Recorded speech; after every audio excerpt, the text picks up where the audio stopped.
Hey guys, what's up? In this short tutorial video, we're going to teach you how you can leave a huddle in your conversations and channels on Slack really quickly. So let us get started right away. Head over to your Slack workspace, select the channel on the left-hand side here inside your workspace or a conversation with one of your team members.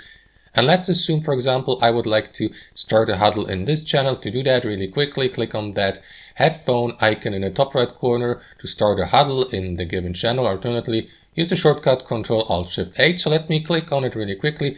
That is going to open up that small window here in the bottom left corner, indicating that you're currently in a huddle. Of course, guys, you will need to have your microphone and your headset enabled to participate in the huddle.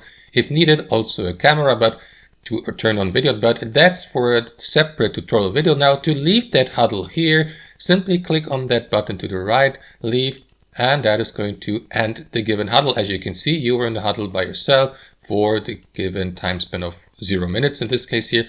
And that's basically it, guys. That's how we leave huddles on Slack. Thanks for watching and have a wonderful day.